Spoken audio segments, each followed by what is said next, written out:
Happy Monday. Today we are making a cauliflower curry in our blender, and this is pretty cool because it comes out super creamy and yummy, and like you're looking at the ingredients, I'm like, why is this so creamy and delicious? But it's awesome. So basically we're just going to dump everything for the first stage into the blender and hit start, and then once we do that, after that's done and beeps at us, we have some more stuff to add in, and then we're going to make some rice on the side. So I'm going to turn on our blender here, and we need fresh ginger root, and I am actually going to just use grated ginger, and that's up to you. I've seen mixed reviews about whether they're interchangeable, but I find that I think it's okay, and I've tried keeping ginger root in the freezer, and I never really have a lot of luck, so I'm just going to use a half teaspoon of ground ginger. And then I need about a half a head of cauliflower, which I've already cut up into florets and washed.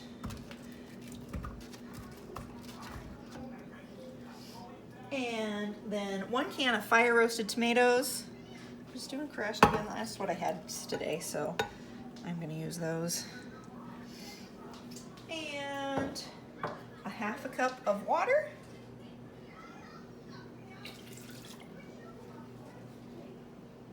A 1/4 cup of cashews, and then 3 cloves of garlic. And I figured out what I've forgot, and that's my onion. Oops. Do this one at a time, or with these small ones it might be okay to do two. I just pop the garlic in, and this is our garlic peeler. See, I put them in and just roll it around, and they come out peeled. Oh, look, I had a little baby garlic too. Fun. All right, that one comes out. All right, I actually have to run and grab an onion because I forgot.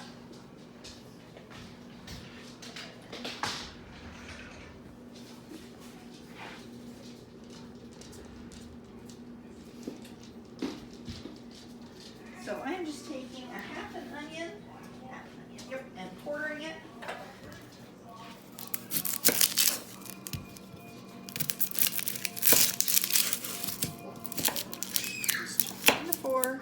Peel off the outside layer, and we'll drop it in. It's going to get all pureed so it doesn't have to look pretty. I love that I don't actually have to chop up the onion before I pop it into this blender. Just drop it in. And now we have 1.5 teaspoons of sugar.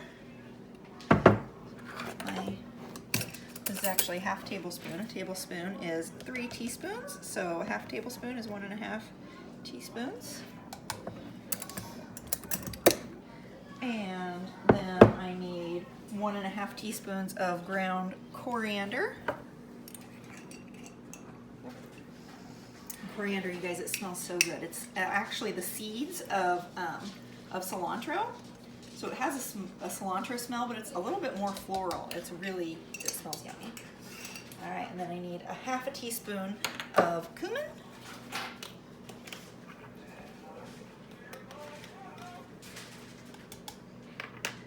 And then 1.25 teaspoon of salt.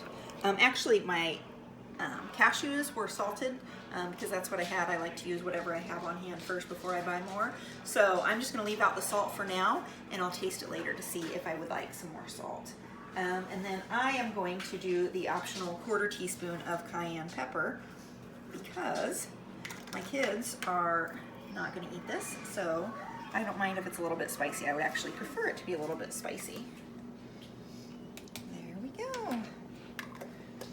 And I'm just going to put the lid on and turn this to heated puree. Over here and hit start. Now I'm going to come over here to the rice.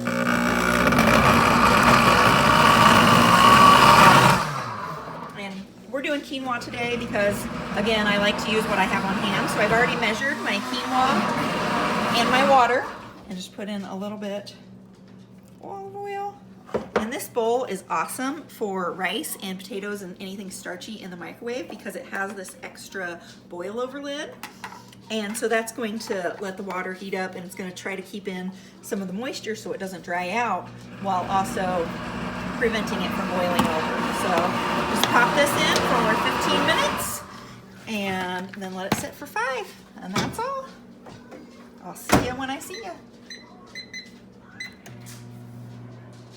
Hey, we're back. This just beeped at me, so I am going to, I hit cancel.